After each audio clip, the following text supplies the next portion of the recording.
अस्सलाम वालेकुम। मेरा नाम मरियम इजाज़ है and I am from psychology department GCU। मेरा पहला सेमेस्टर है। तो आज मैंने जिन राइटर की किताब के बारे में बताना है उनका नाम है फ्योदर दोस्तोव्स्की। ये इनको सारे मॉडर्न फ़िलासफ़र्स को कहा जाता है कि सबको इंस्पायर इन्होंने ही किया था। ठीक है।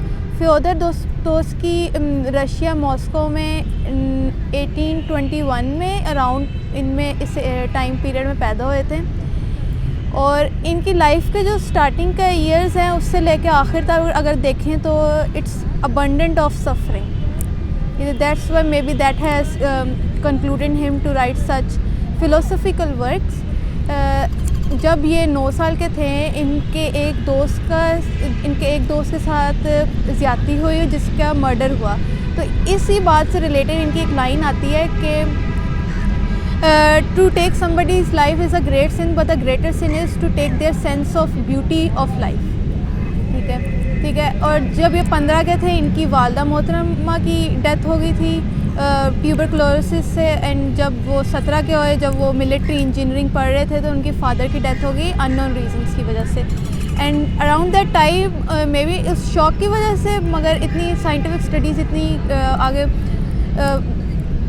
वास्ट नहीं थी कि वो पता नहीं लगे, लेकिन इनको एपिलेप्सी हो गई जिसके वो बहुत शौक थे। आगे इनकी क्या कहते हैं किताबों में भी आपको नज़र आएगा कि द इडियट बुक है जिससे प्रिंस मिशकॉफ होता है उसको भी एपिलेप्सी होती है, जिसमें काफ़ी पहलू आता है फ्योदर दोस्तोव्स्की की अपनी पर्सनैलिटी से।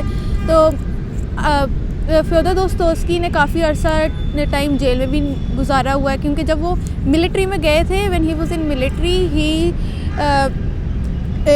he realized that he's better as a writer, and when he was a writer he got a lot of discrimination जिसकी वजह से he joined a secret club of writers जो एक कहते हैं यूटोपियन सोशलिज़म के लिए वो काम करते थे, जिसकी वजह से अकॉर्डिंग टू सार उनको जेल होने लगी और इनको क्या कहते हैं इनका एग्जीक्यूशन का टाइम आ गया तो अनाउंस कर दिया गया था। तो एग्जीक्यूशन वाज फेक।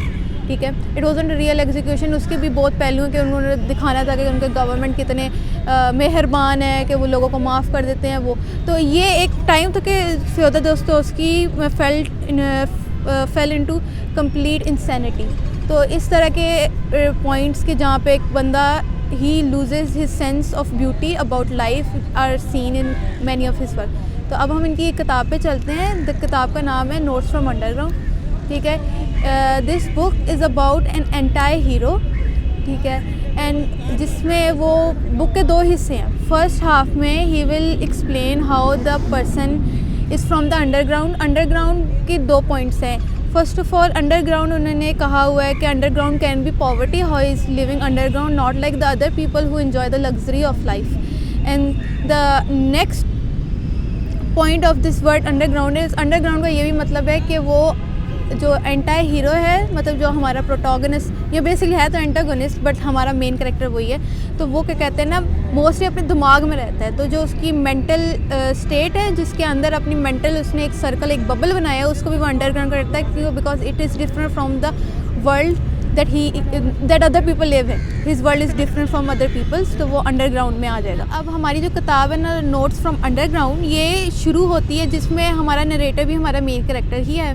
तो सबसे पहले नरेटर अपना इंट्रोडक्शन देता है। He tells you about himself. Mind you वो अपना नाम नहीं बताएगा but he would tell you that he is a 40-year-old man, a former civil servant, अभी उसने छोड़ दी हुई है नौकरी। And now he tells you how spiteful he is. In spite of himself he is intoxicated by spite. He has a common hatred in himself for the world. अब ये एक ऐसे लोगों के बारे में जो कॉन्शियस, वो अपने आप को कॉन्शियस कहता है कि ही इज़ ओवर कॉन्शियस। वो सोचता है कि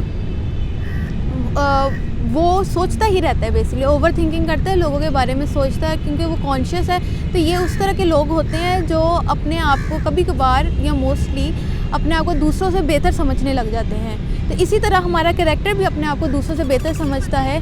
ये कैरेक्टर जब हमारी प्लॉट की जो लाइन शुरू हो रही है ये एक इस पहलू में इस्तेमाल की जाती है कि जो रीडर है उसके ज़हनी हालात को आपका नरेटर पढ़ रहा है। वो लाइन में लिखेगा कि वो बताएगा कि अब मैं जानता हूँ कि रीडर ये सोच रहा है, या रीडर सोच रहा है मैं गलत हूँ, या रीडर सोच रहा है मैं सही हूँ। तो अब आगे आगे वो जाके ये भी कहता है कि अब रीडर मेरे साथ सिंपथाइज़ कर रहा है। वो आपकी एक ज़हनी पेचीदगी को जानने लग जाता है एक नरेटर, जो कि एक शॉकिंग बात है कि ज़्यादा किताबों में ये नहीं होता। अब इस किताब के पहलू में वो एग्जिस्टेंशलिज्म के बारे में बताता है कि जिसका मतलब है इंसान की फ्री विल। अब हमारा नरेटर कहता है कि इंसान बिल्कुल फ्री नहीं है। गुड और बैड का कॉन्सेप्ट तो है, तो आपको क्या कहते हैं, वो बताता है कि हम इंसान एज इंसान चाहते हैं कि हम अच्छे काम करें, एक यूटोपियन सोसाइटी बनाएं जहाँ पे इनजस्टिस ना हो, सबको जस्टिस मिले। तो वो कहते हैं ये मुमकिन नहीं है, क्योंकि अगर ऐसे करेंगे then will be the cog of a certain automaton. हम एक मशीन बन जाएंगे, इंसान नहीं रहेंगे। ठीक है, इंसान को ये नहीं है कि इंसान को नहीं पता कि ये अच्छा ये बुरा है। इंसान हमेशा अपने इंटरेस्ट में सोचेगा, तो वो इंटरेस्ट ही उसके गुड और बैड को, नेकी और बदी को डिफ़ाइन कर रहा है। तो इसी में वो अपनी और भी फ़िलासफ़ीज़ बताता है, जिसमें वो बताता है कि मैं एक कॉन्शियस इंसान हूँ, लेकिन मैं क्या कहते हैं ना, मैन ऑफ डीड्स नहीं हूँ। मैन ऑफ डीड्स है जो अपना काम करता है सोचने से पहले। अब वो बताएगा कि अगर मैं बहुत स्पाइटफुल हूँ, वो बताता है कि मैं बहुत स्पाइटफुल है, लेकिन अगर मुझे कोई शख्स थप्पड़ मारेगा तो मैं आगे ये नहीं कहूँगा कि मैं भी उसे थप्पड़ मारूँ। मैं सोचूंगा, इसके बारे में सोच लूँगा और मैं सोचता ही रहूँगा, और मैं I wouldn't be able to fight back. मेरा फाइट और फ्लाइट की जगह I would be thinking and over analysing the fact that I have been slapped. तो दूसरा जो मैन ऑफ डीड्स है, उसको किसी ने थप्पड़ मारा है तो वो सोचे बगैर उसको इन रिटर्न थप्पड़ मार देगा। देखने में तो देखा जाएगा कि हाँ उसने एकदम रिस्पॉन्स दिया है, he is an active man, but according to the narrator जो हमारा अंडरग्राउंड मैन है, कि ये अच्छी बात नहीं है, क्योंकि वो सोचने से पहले ही वो काम कर देता है और उसका एहसास भी नहीं होता, क्योंकि वरना जानवर और इंसान में फ़र्क क्या रह जाएगा अगर हम सोचेंगे नहीं। अब यही सोच का अपनी सोच को बहुत ओवर एम्फसाइज़ करता है, और इसी में वो चल के हमें बताता है कि अब वो बताता है कि हर इंसान के अंदर बदी और नेकी का तसव्वुर है, बिल्कुल है, लेकिन इंसान क्या खुद क्या कहते हैं क्योस चाहता है? Does the human wants to delve into chaos? अगर ऐसा नहीं होता कि उसको क्योस नहीं चाहिए तो वो अकॉर्डिंग टू द नरेटर कि इतनी वर्ल्ड वॉर, इतनी जो जंगें हुई हैं और आपके क्या कहते हैं जो मिलिट्री लीडर्स आए हैं, ये सब कुछ ना होता तो हमारी हिस्ट्री पूरी जंगों से मुब्तला है, क्योंकि इंसान अपने इंटरेस्ट में काम करता है और उसका interest is in chaos. The chaos can be bad, could be good, but mostly इंसान को ही क्या कहते हैं the evil deeds they attract है। अब हम बुक के इसी पहलू में अगर गौर करें कि हमारी ये लाइफ में एप्लीकेबल है, क्योंकि अब जिस तरह वो नरेट कर रहा होता है, you start questioning your own morality कि हम इस तरह कर रहे हैं क्योंकि वो एक फ्री विल को कॉन्सेप्ट बता रहा है।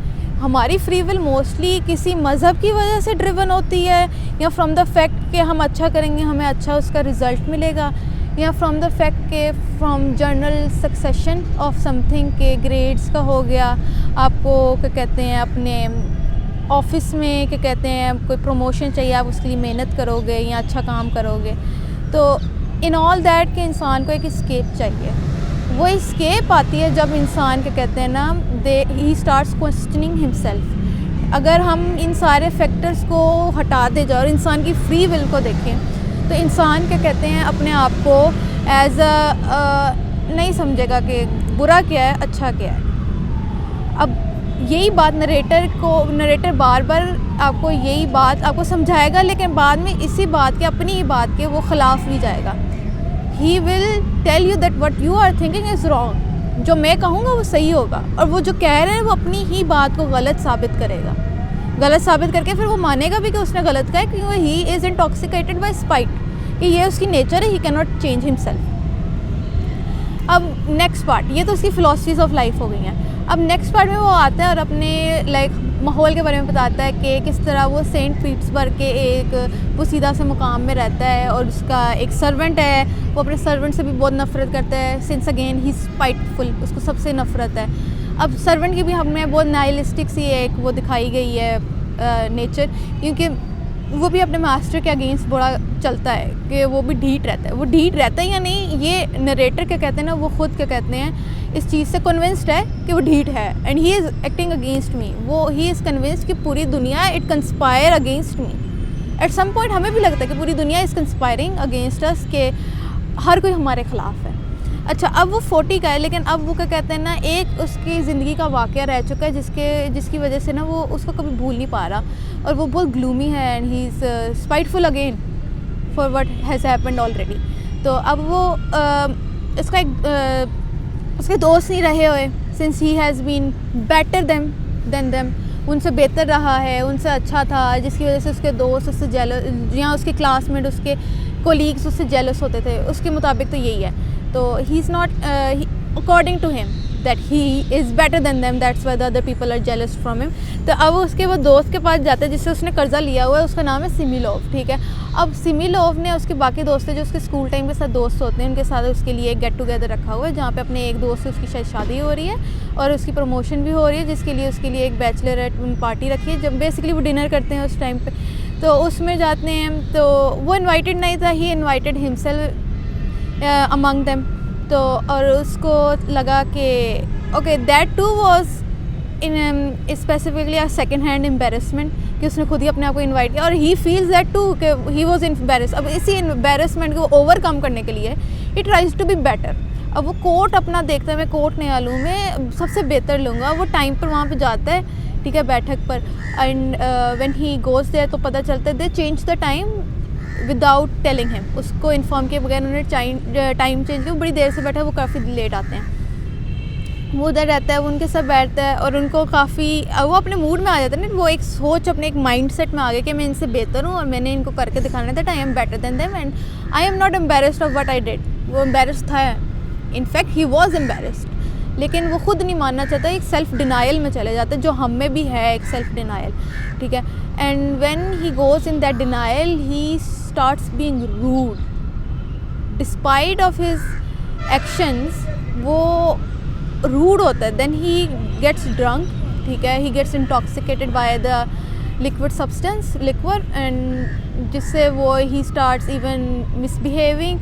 तो सारा वो क्या कहते हैं हालात, उनके सिचुएशन ख़राब हो जाती है। देन दे फ्रेंड्स थे, वो खड़े होते हैं, वो उठते हैं और वो जाते हैं, और वो उसको छोड़े बगैर ना चले जाते। तो वो जाने से पहले ही सिमिलोव से ना थोड़े और पैसे लेते हैं, वो जा रहे होते कहीं ब्रॉथल वगैरह, जहाँ पे ये बैचलरेट गाइज उस टाइम में जाते थे, ठीक है। अब वहाँ पे वो जाते हैं, इंस्टेड के वो उनके पीछे जाने के बजाय जब वो ब्रॉथल में जाता है उनको वो नहीं मिलते, इंस्टेड उसको एक लड़की मिल जाती है, Liza, she is 20 year old, और वो उससे अट्रैक्ट होता है। To point to be noted, वो he is very in fact attracted by the prostitute. Liza से वो बहुत अट्रैक्ट हो रहा था, but there is a force that is repelling him, कि जो कर रही है गलत है। तो वो उसको मोरालिटी पे एक लेक्चर देता है कि तुम जो कर रही हो तुम गलत कर रही हो, तुम्हारी ज़िंदगी इतनी है, बाकी तुम देखोगी बाकी जो पेशावर औरतें हैं इनकी ज़िंदगियाँ ख़त्म हो जाती हैं STDs की वजह से, दे डाई, और उनको बहुत बुरा होता है। तो उसको बेसिकली डराता है उसके फ्यूचर से, ठीक है। वो एक जगह ना अपने आप को क्या कहते हैं ग्रेटिफाइंग एलिमेंट आ गया है कि वो अब एम्बेरस्ड है, वो उसने अपने आप को अच्छा पेश करना कि मैं इसके लिए एक मॉरल फिगर बन जाऊँगा, ठीक है, मैं बेहतर हूँ, एटलीस्ट मैं एक प्रोस्टिट्यूट से तो बेहतर हूँ ना, काफ़ी हक में, कि वो सोचता है। और वो उसको मॉरलिटी पे देने लगा, क्या इसके लिए तुम्हारा फ्यूचर है क्या, तुम्हें खुदा ने इसलिए बनाया है, तुम देख क्या रही हो, तुम अपने आप को बेच रही हो एंड ऑल, वो उसको देता है। और फिर वो जाने से पहले लाइजा को क्या कहते हैं अपना कार्ड दे के जाता था अपने एड्रेस का। अब वो अगले दिन अपने घर जाता है और फिर वो सोचता है, उठता है कि कहीं लाइजा ना आ जाए, वो मुझसे पैसे मांग लेगी, या लाइजा ना आ जाए। मैं कह रही हूँ कल तो मैं अपने क्या कहते हैं जोश में आया था, हीरोइज्म में आया था, मैंने अपने एम्बेरसमेंट को ओवरकम करना था, तो मैंने एक हीरोइक एक्ट कर दिया अपनी पर्सनल मोरालिटी को जस्टिफाई करने के लिए। तो इसी देर में उसकी सर्वेंट के साथ लड़ाई होने लग जाती है। अब सर्वेंट वो पैसे नहीं दे रहा होता, तो सर्वेंट मांग भी नहीं रहा होता, लेकिन सर्वेंट एज अ फर्म खड़ा होता है अकॉर्डिंग टू माइंड यू। ये सारा कुछ हमारे नरेटर की पर्सपेक्टिव में है। अब हम ये नहीं कह सकते जो हो रहा है वो बिल्कुल सही हो रहा है, मगर हम नरेटर की एक कॉग्निटिव पर्सपेक्टिव से जा रहे हैं कि how he feels, how he perceive the world around him. तो अब उसी दौरान में, वो लड़ाई के दौरान में, अब उसे डर होता है लाइजा ना आ जाए, तो वही होता है लाइजा आ जाती है। अब वो लाइजा को डांटता है, ये वो तुम्हें क्या लगता है मैं तुम्हें ले जाऊँगा यहाँ से, मैं तुमसे शादी कर लूँगा, ये कर लूँगा, वो कर लूँगा। नो, वो उसे और लेता है, जो तुम हो तुम्हारी वही हैसियत है, मैं खुद इतना बड़ा नहीं है जिससे मैं कल बना हुआ था। वो अपना सच बताता है, ठीक है। और वो लाइजा को पैसे देता है, चाय बिस्किट लाता है, लाइजा नहीं खाती, और वो उसको पैसे देता है और लाइजा रोने लग जाती है। लाइजा वो लेती है पैसे और वो वहीं पे छोड़ के चले जाती है। वो पैसे लेके उसके पीछे भागता है और इतनी देर में लाइजा नहीं मिलती।